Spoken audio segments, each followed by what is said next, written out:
She wasn't a gunslinger. She didn't need to be. But in the West, leading meant surviving with a shovel, a ledger, and a backbone. The newly arrived settlers had been making sacrifices to accommodate requests made by the southern Kansas stage line. They were considering accepting the offer of opening a rest station for the company and had generously served some of the passing stagecoaches even though they had no accommodations built yet on the land they recently claimed. Only the wagons the pioneers arrived and provided food and lodging so far. Mr. Pike, the company's agent visiting the homestead, thought maybe he should stay until the next stage came on the return trip. He could take one of the 4 family members into the closest town to shop for supplies. Even if they decided not to set up a station, he should replace the supplies they had already used. He wondered why that had not occurred to him sooner. Otherwise, the whole party and all 3 wagons would have to travel to town. He would suggest it to Mrs. Potter in the morning. So he did. Kendra, the 17-year-old in charge, had to think about which vehicle they would use for the chore. Theo, do you think you could put some of the extra wheels on the raft wall off the goat cart so you can continue getting bushes and rocks from the river today while Mr. Pike and I go into town with the goat cart? I don't want to take the box wagon away from Lena. She needs it for supplies and cooking. Brilliantly scathing idea. Exclaimed Theo. But it is puts the seat and the shade onto the raft as have flat wagon to haul with. So he did. The 2 were off to town within an hour and a half after the stage that had stayed the night pulled out. Kendra packed a couple of spades, a bucket, and some pots of plants. She explained why on the way. I've leased a property in town that has plowed soil. It's planting time, and we are nowhere close to being able to plant out on our new land.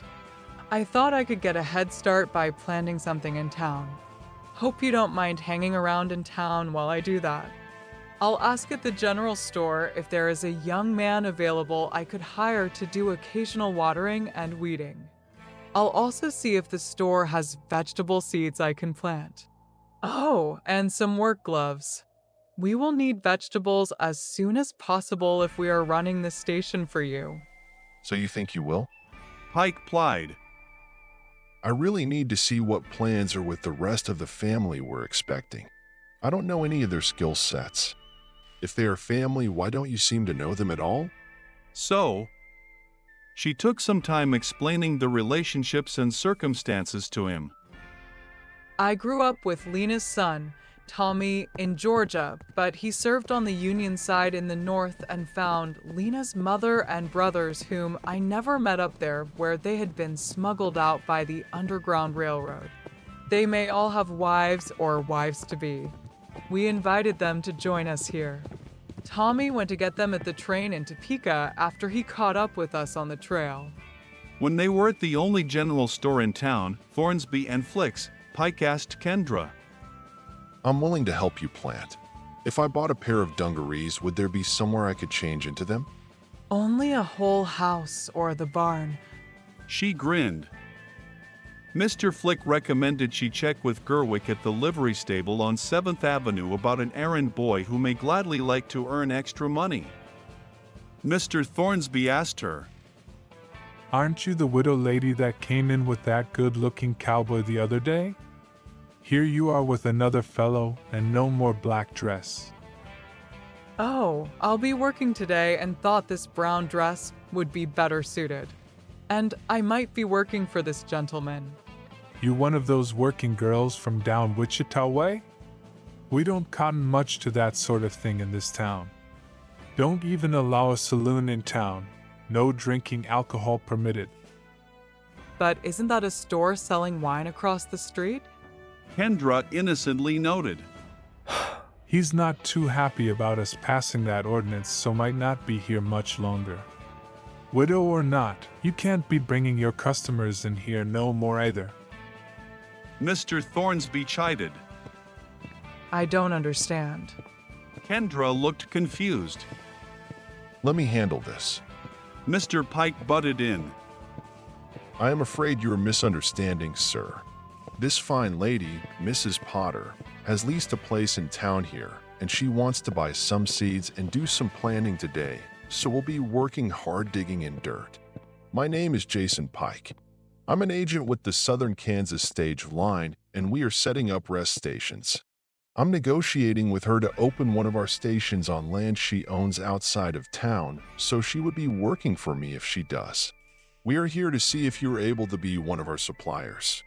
I need to replace some supplies she has already been using. Well, now that's a whole different situation, isn't it? How can we help you today? Pike? Thornsby pondered. Ain't you the feller who discovered some peak out west? Different feller. That was Zebulon, same last name. But it was a lofty discovery. Mr. Pike asked about their store making deliveries out to Mrs. Potter's location and if there might be stockmen in the area to go directly to for produce. The merchant suggested the Wright brothers in Americus not far away from Kendra's location. They had fruits there, too. Thornsby also told them of the grist mill a bit down the river for flour. And he named a lumber yard. They already had the supplies loaded when, as an afterthought, Kendra wanted to know if the store had any cots. She bought all 5 they had on hand. Looks like resources are lining up nicely to make this venture possible. Don't you think? Mr. Pike encouraged. It wouldn't be nearly as hard as you might have been thinking. Do you mind if we stop at the lumber place and see if they could make a delivery? Kendra queried. At the lumber yard, she asked the proprietor to look at her drawing for a suitable structure. Could he make a guess at the costs? He said he would need a little time. She said she would stop back in after doing some other errands. She also asked about an estimate for a simple bunkhouse. They went to the livery stable and the young lad, Jay, was excited to work for her, so went with them to help plant and learn what she wanted him to do. Once they got to the house, Mr. Pike was impressed with the property. No wonder you were hesitant about starting a station when you have this place. As they worked, she explained. I leased this with an option to buy before I knew about the other family members coming. Thought I may have to have some sort of business to get us through the first year before crops came in. Theo could do carpentry and blacksmithing in the barn, and Lena and I could run a boarding house, for instance. Now someone may want to live here until they get something built on their own plot. So many unsettled options. That is part of my indecision. I still don't know all the things my grandfather built into those wagons. He died along the trail. I thought about bringing it all here to unpack. Do you mean you lost your grandfather and your husband on your way here? Yes, I've had to learn a lot about taking care of the rest of us. I would say you are doing a splendid job. I'm very impressed. So sorry about your losses. I won't pressure you about the station, but I'm sure you could handle it all just fine. I would find ways to make it go as smooth as possible, lining up suppliers and deliveries and such.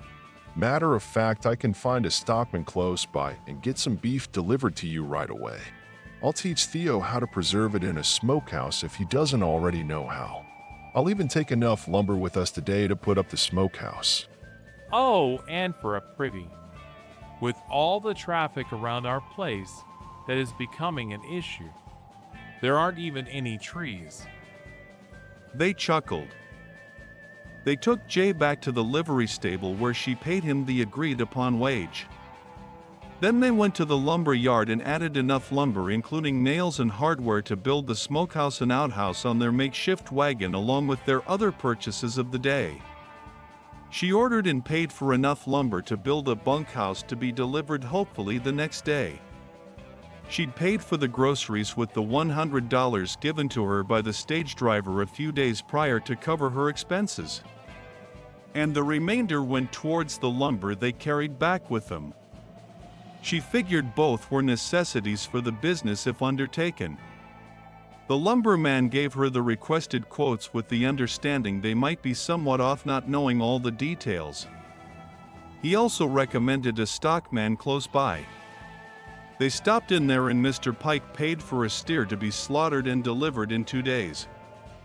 That should allow time enough to get the smokehouse built by the helping tribesmen. Mr. Pike treated her to a late lunch before they headed back to camp. He realized how much he enjoyed spending time in her company.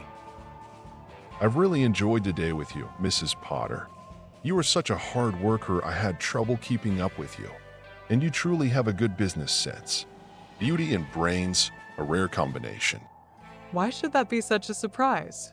Good-looking men can make wise decisions and nobody questions that. Well, they are men and... He fumbled. You are correct. I apologize. You are uniquely gifted.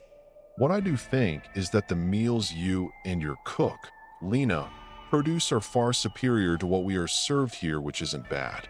That's why all the stage passengers and drivers have been raving. Mr. Pike praised. That's all Lena's doing.